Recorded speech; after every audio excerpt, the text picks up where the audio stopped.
Hello everyone, welcome to EduChants once again. So today we are with introduction of SSB lecturer preparation which is for 2024-25 session क्योंकि अभी तक जो notification वो नहीं आया है मतलब कि जो स्क्वैश हो गया था उसका नया नोटिफिकेशन नहीं आया है बट होपफुली बहुत ही जल्दी हमें नोटिस मिलेगा एग्जाम तो होगा और जो एग्जामिनेशन होने वाला है उसी के लिए हम प्रिपेयर करने जा रहे हैं and as I have already told you, the batch starts from today itself, that is on 25th November 2024. इसी के साथ स्टार्ट करेंगे थोड़ा सा आज हम डिस्कस करेंगे एसएसबी के बारे।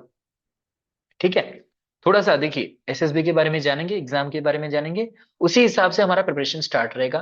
This is about SSB. So SSB is basically state selection board under Department of Higher Education, which is set up by Government of Odisha as a statutory body in the year 1975. देखिए मैं इसलिए बोल रहा हूं क्योंकि जो कोई भी प्रिपेयर कर रहा है या करने जा रहा है they should know about SSB join करने से पहले, क्योंकि कोई ऑलरेडी सर्विस में है, गवर्नमेंट सर्विस में है, रेगुलर पोस्ट में है, जब ये पोस्ट ज्वाइन करता है तो उसे पता होना चाहिए कि एसएसबी नॉन गवर्नमेंट कॉलेज में पोस्टिंग देता है under department of higher education.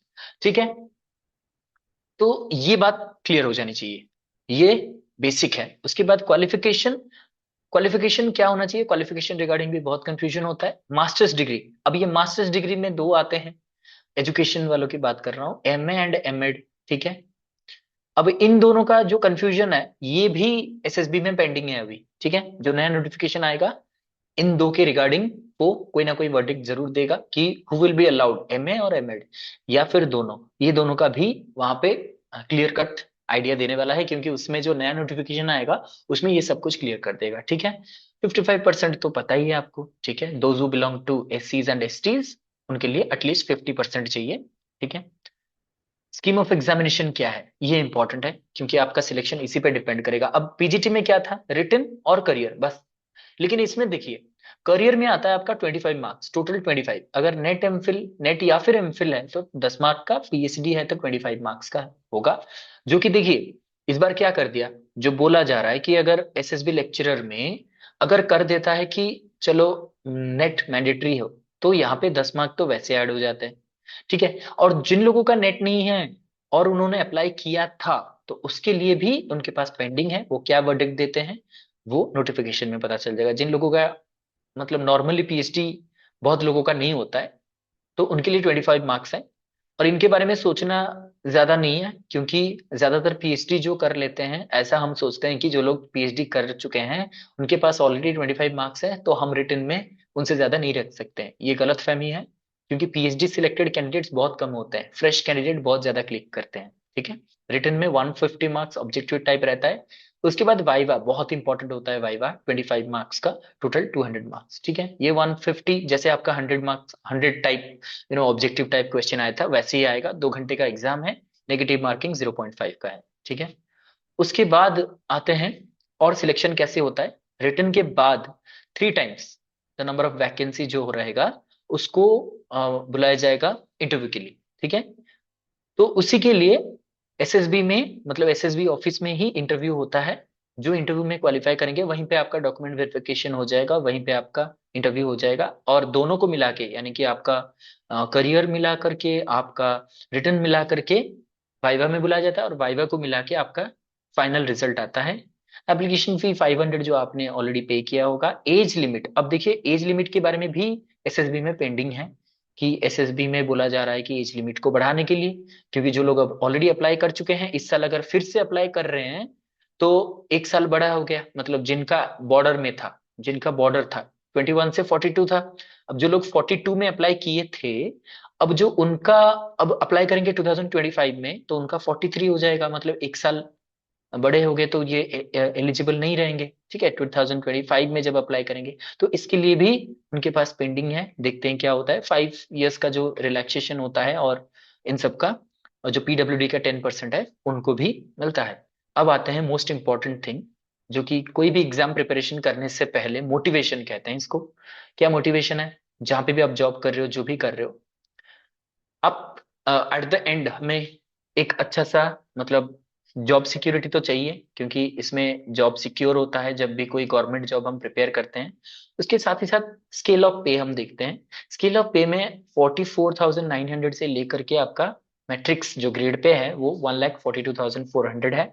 Grade pay 4,600 का है, जो कि मैं ये एडवांस में इसलिए बता रहा हूँ क्योंकि हो जाएगा बहुत कम दिन में। इनका जो ग्रेड पे है इससे बढ़ा करके ये चाहते हैं कि इसको और भी बढ़ा दिया जाए। अब मैं डिटेल में नहीं कहूंगा क्योंकि ये अभी फाइनल नहीं हुआ है। 4,600 का जो ग्रेड पे है इसको बढ़ाने की मांग की गई है एसएसबी के द्वारा।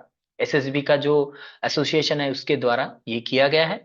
मैट्रिक्स आपका 10th रहता है, 7th पे मैट्रिक्स के अनुसार रहता है। नॉन गवर्नमेंट एडेड कॉलेजेस में आपका पोस्टिंग होता है। The post are temporary but likely to be made permanent. यहाँ पे टेम्परेरी का मतलब ये नहीं है कि आपको कभी भी निकाल दिया जाएगा। टेम्परेरी का मतलब जब आप कहीं पे भी जॉब करते हो, नॉन गवर्नमेंट जॉब कर मतलब नॉन गवर्नमेंट कॉलेजेस में, वहां पे आपको lecturer in non government college कहा जाता है। ठीक है, तो ऐसा नहीं है कि ये पूरा आपको कर दिए हैं कि ये पूरा परमानेंट गवर्नमेंट लेक्चर, यही प्रॉब्लम है। वो भी डिमांड में है। वो जो उनका एसोसिएशन है वो चाहते हैं कि हमें गवर्नमेंट लेक्चर बता दिया जाए। ठीक है, चलिए अब जो हम प्रिपेयर करने जा रहे हैं उनका स्ट्रेटेजी बता रहे हैं, फिर हम सिलेबस पे चलेंगे। हमारा स्ट्रेटेजी क्या रहेगा? जो आज से हमारा बैच स्टार्ट हो रहा है, पहली बात तो ये पूरा का पूरा जो 5 यूनिट होगा, 5 यूनिट पढ़ाए जाएंगे, उसको रिवाइज करा जाएगा। जब तक एग्जाम नहीं होता तब तक रिवाइज होगा। Notes and recorded videos of each class, मतलब ऑलरेडी रिकॉर्डेड अवेलेबल है, और जो अभी पढ़ाए जाएंगे उसका भी रिकॉर्डिंग, उसका भी नोट्स। उसके साथ ही साथ सबसे इंपॉर्टेंट है, अगर आप आज से ज्वाइन करते हो, all notes are available from today. आज ही से आपको सारा नोट्स मिल जाएगा ताकि आप अपना खुद का नोट्स बना सकते हो, शॉर्ट नोट्स। ठीक है। Then 30 mock test with solution. 30 mock test आपको मिलेंगे, सोल्यूशन भी उसके साथ मिलेगा। एंड मोस्ट इंपॉर्टेंटली जो 3 साल के प्रीवियस ईयर क्वेश्चन है, प्रीवियस ईयर के जो भी क्वेश्चन 3 साल के रहे हैं उसको हम डिस्कस करेंगे विथ एक्सप्लेनेशन।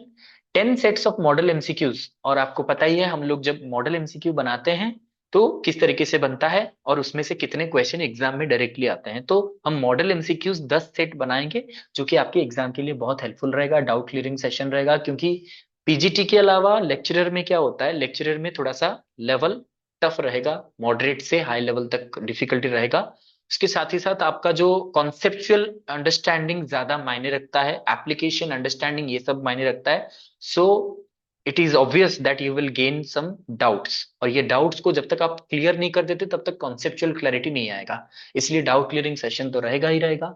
लाइव डिस्कशन रहेगा। लाइव डिस्कशन मतलब महीने में 2-4 बार ऐसे लाइव डिस्कशन रखेंगे जहां पे आपसे बात होगी कि आप कैसे प्रिपेयर कर रहे हो, आपका स्ट्रेटेजी क्या है, क्या दिक्कत हो रहा है। उसके बाद इंटरव्यू प्रिपरेशन। देखिए, पर्सनली मैं आपका इंटरव्यू प्रिपरेशन कराऊंगा, और जो प्रीवियस टॉपर्स रहे हैं, टॉपर्स टॉक तो होगा ही, लेकिन उनसे इंटरव्यू टिप्स भी दिया जाएगा। वो इंटरव्यू को कैसे क्रैक करते हैं वो भी आपको बताएंगे। उसके बाद बैच जो है ना वो आज ही से स्टार्ट हो रहा है, 25 नवंबर से टिल एग्जामिनेशन। इसका वैलिडिटी जो है ना एग्जामिनेशन तक रहता है।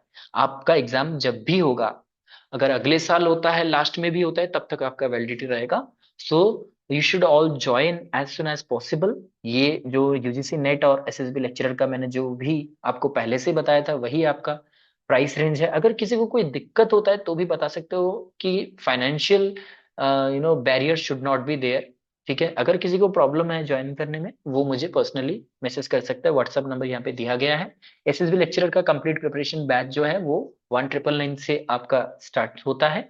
यूजीसी नेट जो देने वाले हैं अभी, मतलब जनवरी में एग्जाम होने वाला है, दिसंबर सर्क साइकिल का, तो उसको हम एक मंथ में जो रिवाइज करेंगे वो 999 से स्टार्ट होता है। जो लोग अभी यूजीसी नेट का प्रिपेयर कर रहे हैं, जेआरएफ का प्रिपेयर कर रहे हैं, they can join this session as well.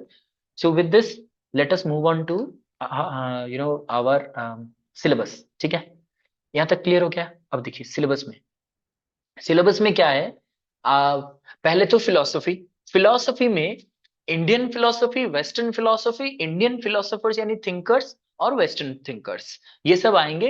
लेकिन देखिए वहां पे क्या था, सिर्फ और सिर्फ आपने कुछ ही मतलब वेस्टर्न फिलोसफी को पढ़ा था। यहाँ पे हम सभी को पढ़ेंगे with some relevance to the modern education system, मतलब कि उनका क्या कंट्रीब्यूशन है टुवर्ड्स मॉडर्न एजुकेशन सिस्टम। ठीक है, देखिए यहाँ पे क्या लिखा गया, western school of philosophy and there educational implications, मतलब आज के डेट में ये क्या एप्लीकेबल है। तो यहाँ पे आ जाती है बात एप्लीकेशन का। मतलब कि आपके जो सिलेबस में पीजीटी में क्या था, डायरेक्ट क्वेश्चन था, ठीक है, इसके फादर कौन है, जैसे पूछा था पेरेनियलिज्म के फादर कौन है, सीधी सी बात है। ठीक है, वहां पे कुछ घुमा फिरा के नहीं पूछ रहा है। ठीक है, लेकिन यहाँ पे ऐसा क्वेश्चन नहीं पूछेगा कि आइडियलिज्म के फादर कौन है। ठीक है, which among the following is not an implication of idealism in modern education, ऐसे करके दे देगा, फिर आपको अंडरस्टैंडिंग क्या है आपका वो देखा जाएगा। ठीक है, वैसे ही relation between philosophy and education with reference to metaphysics, epistemology, axiology. आपने देखा होगा जो पिछली बार का 2022 का क्वेश्चन था, वहां पे सीधा पूछ लिया था कि जो मेटाफिजिक्स होता है, मेटाफिजिक्स के ब्रांच के बारे में, ऑन्टोलॉजी के बारे में डायरेक्टली पूछ लिया था। ठीक है, ऐसे क्वेश्चंस पीजीटी में देखने को नहीं मिलता है, ऐसे क्वेश्चन सिर्फ लेक्चरर में देखने को मिलता है। ऑन्टोलॉजी का पूछ लिया था। ठीक है, थियोलॉजी, ऑन्टोलॉजी, एस्केटोलॉजी, इसके सब ब्रांचेस को भी वो पूछता है। ठीक है, उसके बाद हम वेस्टर्न स्कूल ऑफ फिलोसफी इसके बारे में पढ़ते हैं, आइडियलिज्म, रियलिज्म, प्रैग्मेटिज्म, एक्जिस्टेंशियलिज्म। ठीक, उसके बाद contribution of western philosophers and Indian philosophers. ठीक है, उनका थ्योरी, उनका प्रैक्टिस, उनकी किताबें, उनका आइडियोलॉजी क्या है, ये सब। उसके बाद जो इंडियन फिलोसफीज है, school of philosophy, Sankhya, Vedanta, Buddhism, Jainism, ठीक है, ये वगैरह इनके रिगार्डिंग हम पढ़ेंगे। उसके बाद सोशियोलॉजी में आते हैं। सोशियोलॉजी में sociology, social change, social control, urbanisation, modernisation, westernisation, और ये सभी चीजों का ना इम्प्लीकेशन पूछेगा। देखिएगा यहाँ पे सिलेबस में डिफरेंस ये होता है कि यहाँ पे एप्लीकेशन ज्यादा होता है, understanding and application.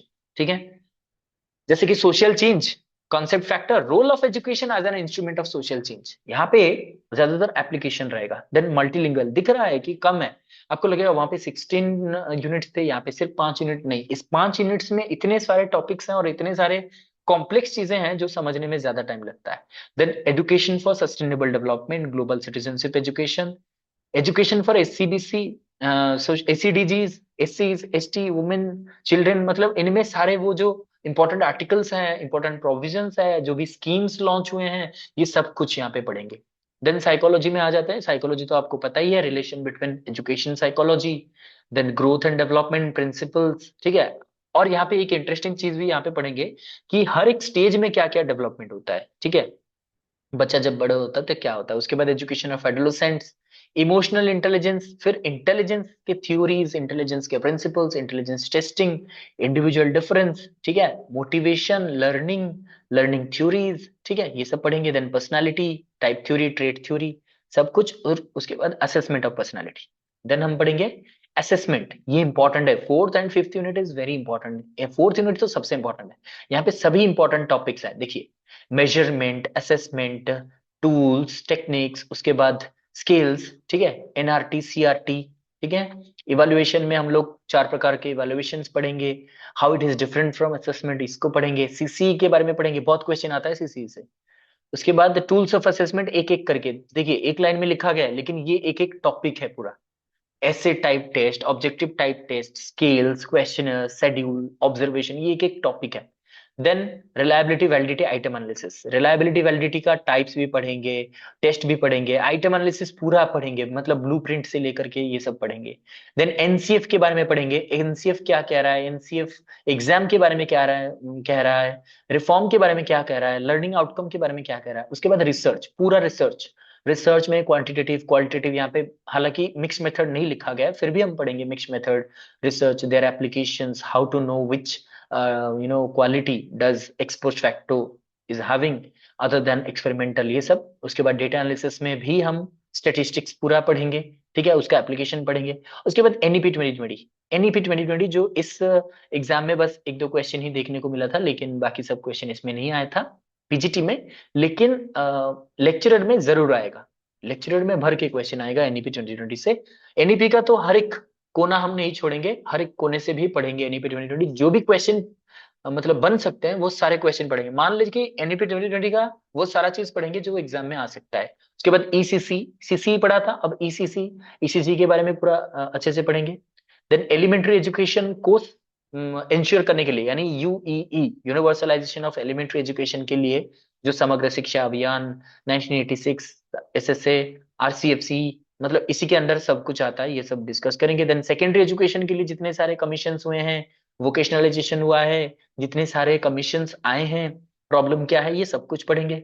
Then higher education, total higher education पढ़ेंगे, मतलब कि हायर एजुकेशन क्या है, इसके बारे में किसने क्या रेकमेंड किया है, access, quality, inclusion, RUSA, NAAC, accreditation, then quality assurance, ठीक है, CBCS, internationalisation of higher education, ये सब कुछ यहाँ पे डिटेल में रहेगा। देखिए यहाँ पे ना जो चीजें हैं ये डायरेक्ट चीजें नहीं है, यहाँ पे आपको थोड़ा सा एनालिटिकल होना पड़ेगा, थोड़ा सा डीपर अंडरस्टैंडिंग लाना पड़ेगा। देन टीचर एजुकेशन, पूरा teacher education according to NP 1986, different policies, NCFT, NEP 2020, role of NCT, ठीक है, ये सब कुछ हम पढ़ेंगे।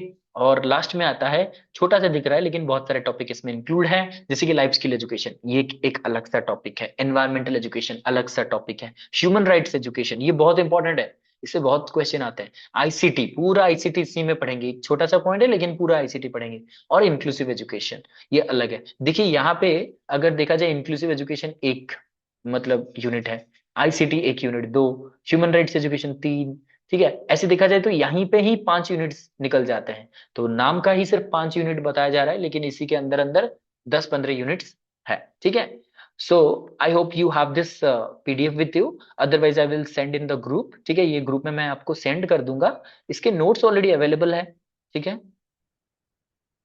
हाँ, सारे पीजीटी के यूनिट्स हैं, उसके अलावा भी बहुत सारे एक्स्ट्रा चीजें हैं, है ना, जैसे ईसीसी हो गया, लाइफ स्किल एजुकेशन हो गया, ठीक है। लास्ट में देखिए बहुत सारी चीजें हैं जो कि इसमें नहीं था, ह्यूमन राइट्स एजुकेशन है, एनवायरमेंटल एजुकेशन है, और टीचर एजुकेशन का क्वालिटी इंप्रूवमेंट है, ठीक है, बहुत सारी चीजें हैं ना, इन्होंने इंट्रोड्यूस किया है, और इट इज डिफरेंट, जैसे कि मैंने कहा था पहले से, it is different from the PGT, yes, it may collide, कुछ चीजें आपने पीजीटी में पढ़ा है which will definitely help you in lecturer, but it is not the same, and the preparation should not be same at least, क्योंकि preparation उसी तरीके से अगर आप करोगे, फिर रिटर्न में कम मार्क आने से नहीं बोलना कि सर नहीं हुआ, वो नहीं हुआ, ठीक है, preparation should be much higher then your PGT, because PGT में डायरेक्ट क्वेश्चन था, और मतलब आपको पता ही है कि क्वेश्चन लेवल कैसे आते हैं, ठीक है। तो I hope this is understood, clear. यहाँ पे देखिएगा एसएसबी क्वेश्चन 2019 का हम दिखाते हैं बस एक, ठीक है, ये देखिए क्वेश्चन कैसे आया था, मतलब कि डायरेक्ट क्वेश्चन है ही नहीं यहाँ पे, ठीक है, डायरेक्ट क्वेश्चन है ही नहीं है, यहाँ पे देखिए क्वेश्चन तो मतलब डिस्कस करेंगे हम प्रीवियस ईयर क्वेश्चन, लेकिन यहाँ पे देखिए, ठीक है, यहाँ पे एक क्वेश्चन नंबर 17 देखिए, according to Gandhi's basic education school should focus on which of the following, क्या है ये डायरेक्ट क्वेश्चन नहीं है यहाँ पे, ठीक है, क्योंकि देखिए हर एक चीज पे ना आपको देखने को मिलेगा कि ये एप्लीकेशन है, जहां पे कॉन्सेप्चुअल क्राइटेरिया रहेगा तो ही कर पाओगे। According to John Dewey student must learn by which way, ठीक है, ये भी देखिए, जब तक आप ऑप्शन को अच्छे से एनालाइज नहीं करोगे तब तक आप आंसर नहीं कर सकते हो, ठीक है, लेवल देख रहे हो, यहाँ पे थोड़ा ब्लर हो गया है, क्वेश्चन और भी है जो हम देखेंगे, ठीक है। देखिए, in which of the following philosophies Vivekananda philosophy is rooted in, अब विवेकानंद भी पढ़ो और ये चारों को भी पढ़ो, नहीं तो नहीं समझ में आएगा कि विवेकानंद जी का जो फिलोसफी है वो किस में रूटेड है, ठीक है, मतलब एप्लीकेशन देख रहे हो, देखिए सोशियोलॉजी में आ जाते हैं, विच one of the following best explain the concept of sociology of education, sociology of education मैंने बताया था, एजुकेशनल सोशियोलॉजी और सोशियोलॉजी ऑफ एजुकेशन में क्या डिफरेंस है, सब हम डिस्कस करेंगे, ठीक है। और नीचे आते हैं, और कौन सा क्वेश्चन आता है, देखिए urbanisation, which of the following implies the process of interaction and integration among the people companies and governments of different nation, ठीक है, इसका भी देख लेते हैं। देखिए डायरेक्ट क्वेश्चन नहीं है, what does social control denote, social control इनमें से क्या है वो भी पूछ लेता है। देखिए यहाँ पे एक डायरेक्ट क्वेश्चन आ जाता है, आरटी कब उड़ीसा में लागू हुआ था, ठीक है, ये पूछ लिया, अब ये डायरेक्टली नहीं पूछ रहा है कि कब से लागू हुआ, बस ये पूछ रहा है कि कब से उड़ीसा में लागू हुआ, ठीक है। सोशल मोबिलिटी क्या है, नीचे जाएंगे, जितना आप नीचे जाएंगे, अच्छा स्लाइड नहीं दिख रहा है, अच्छा अच्छा okay, just a second, I am sharing again, is it now visible, is it now visible, is it now visible, okay good, syllabus के टाइम से ही स्लाइड नहीं चेंज हो रहा है ना, okay okay okay, is it clear. हाँ तो देखिए, which one of the following, फिर से स्टार्ट कर रहा हूं, ठीक है, which one of the following is not related to the critical nature of educational philosophy, इनमें से कौन सा एजुकेशनल फिलोसफी का क्रिटिकल नेचर नहीं, it gives an overview of the whole world, it establishes consistency, it inspires logical reasoning, it represents a unity of outlook. आप बताइए, PGT में इस लेवल का क्वेश्चन आया था क्या? ये मैं सिर्फ क्वेश्चन नंबर 6 पढ़ रहा हूं, मतलब स्टार्टिंग से ही ऐसा क्वेश्चन है। ठीक है, अब देखिए डायरेक्ट क्वेश्चन कैसे आता है, जो कि ये डेफिनेशन हो गया, किताब हो गया, कब लागू हुआ, कौन किया, ये डायरेक्ट क्वेश्चन होता है। ये एनालिटिकल होता है। देखिए, ontology and cosmology are the sub branches of which branch of philosophy. Ontology पढ़े होंगे तब पता चलेगा। ठीक है, वैसे यहां पे देखिए कि बहुत सारे questions. Which school of philosophy believes that education is a continuous reconstruction of experience. चलो मान लेते हैं ये थोड़ा सा डायरेक्ट क्वेश्चन हो गया। ठीक है, धीरे धीरे देखिए यहाँ पे ना क्वेश्चन का लेवल, अब जो मैंने बताया था, according to Gandhi basic education school should focus on which of the following. इनमें से किन को गांधी जी के बेसिक एजुकेशन में फोकस करा जाता है? ठीक है, वैसे according to pragmatist school experience should be based on what. ठीक है, अगेन आपको सोचना पड़ेगा, दिमाग लगाना पड़ेगा, तभी आंसर कर सकते हो। अभी मैंने कहा था which of the following philosophies, in which of the following philosophies Vivekananda philosophy is rooted in. Vivekananda ji की फिलोसफी जो किस से रूटेड है, मतलब किस फिलोसफी से रूटेड है? बुद्धिज्म, सांख्य, वेदांत, जैनिज्म। समझ रहे हो धीरे धीरे कैसे डिफरेंट हो जा रहा है? विच of the following philosophies affirm that those who gain the knowledge of the self attain kaivalya, they become liberated and become brahma। ठीक है, सोशियोलॉजी ऑफ एजुकेशन से पूछ रहा है। और थोड़ा सा नीचे आ जाएंगे, सोशल मोबिलिटी क्या है पूछ रहा है। Mobility ethics denote. ठीक है, मोबिलिटी का फिर एथिक आता है। ठीक, मतलब क्वेश्चन का लेवल देखो, क्वेश्चन का लेवल, अंडरस्टैंडिंग, डेप्थ देखो। ठीक है, यहाँ पे देखो विच of the following statement is true. मतलब कि दो, आपको जब तक ऑप्शन अच्छे से नहीं पढ़ोगे तब तक नहीं करते हो। ये देखिए यहीं पे एक डेफिनेशन पूरा दे दिया, उसमें आपको पता करना है कौन सा कॉन्फ्लिक्ट है, मार्क्सिस्ट है, मॉडर्नाइज है, या कॉन्सेंसस है। ठीक है, धीरे धीरे जितना नीचे आओगे और भी, educational psychology is oriented towards what, क्या वो ओरिएंट कर रहा है, मतलब कैसे कैसे क्वेश्चन आपको एप्लीकेशन टाइप क्वेश्चन करना होता है। ठीक है, अब धीरे धीरे जितना नीचे आओगे और भी मतलब क्वेश्चन का लेवल और भी बढ़ता जाएगा। वैसे यहाँ पे देखिएगा, गिलफोर्ड, गिलफोर्ड के बारे में बोल रहा है। According to Guilford which of the following abilities are found with creative people. इनके पास क्या होता है? अब देखिए इसको सॉल्व करने के लिए आपको पूरा गिलफोर्ड का थ्योरी सिर्फ एसओआई मॉडल से नहीं चलेगा। ठीक है, पूरा डेप्थ अंडरस्टैंडिंग चाहिए। अब देखिए फिर से यहाँ पे बोल रहा है कि a student recognises his class teachers voice over the month, he has learned to tell the difference between the voices of his class teacher and the other teachers। मतलब पूरा सिचुएशन दे दिया। which of the following process is at work here, क्या ये denote कर रहा है? 5 factor model. ठीक है, 5 फैक्टर मॉडल देखिए कैसे कैसे क्वेश्चंस लगा दिए। अब धीरे धीरे क्वेश्चन चेंज होंगे, मेजरमेंट में चले आइए कि अब देखिए यहाँ पे which one of the following statement about types of test is not correct. आपको चारों के चारों पढ़ने हैं, फिर आंसर करना है। ठीक है, धीरे धीरे क्वेश्चन लेवल चेंज होता चलेगा। रिसर्च डिजाइन क्या होता है, what is a research design? 4 option में से आपको एक ऑप्शन चूज करना है। इसी तरीके से आते हैं, the term implies the difference between population parameter and sample statistics. इसको क्या कहेंगे? अंडरस्टैंडिंग नहीं होगा तो नहीं चलेगा। ठीक है, वैसे what does it show when two variables are found to be highly correlated. मतलब सिचुएशन देखिए, क्वेश्चन का सिचुएशन। अब 150 क्वेश्चन वाला क्वेश्चन था ये। ठीक है, तो 150 क्वेश्चन में कैसे क्वेश्चन दिए जाते हैं? एनपी 1986 का एक्सट्रैक्ट पूछ रहा है। ठीक है, what was the exact recommendation of NP 1986 relating to universalisation of elementary education, पूरा एग्जैक्ट बताना है। ठीक है, so these are some of the questions and you can find more about it. यहाँ पे और भी क्वेश्चन है, 200 क्वेश्चंस आपको यहाँ पे मिलेंगे, बहुत सारे क्वेश्चंस है जो हम डिस्कस करने वाले हैं।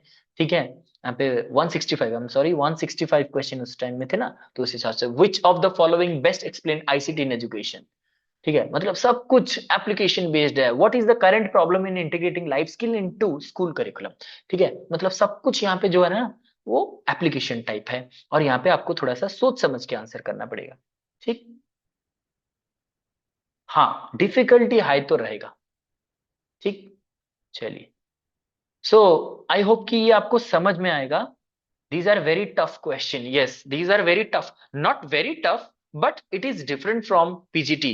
But जैसे मैंने कहा, जब आप प्रिपेयर करते हो at the end you will find it very interesting, क्योंकि आपको क्वेश्चन भी उसी लेवल का मैं बनाऊंगा। जो आपका मॉक टेस्ट बनेगा वो भी उसी लेवल का रहेगा, वो भी उस प्रकार से क्वेश्चन बनाया जाएगा ताकि आपको ये क्वेश्चंस सॉल्व करने में मदद हो। आपको लगेगा ऐसे क्वेश्चन तो हम डेली करते हैं। ठीक है, So I hope it is helpful. I hope you all understood the difference between PGT and SSB lecturer.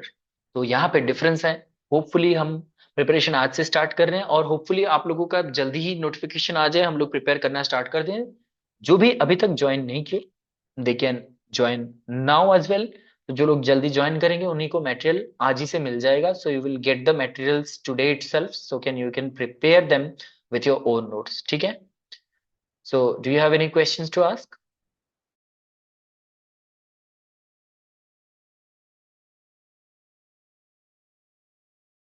Yes, any questions?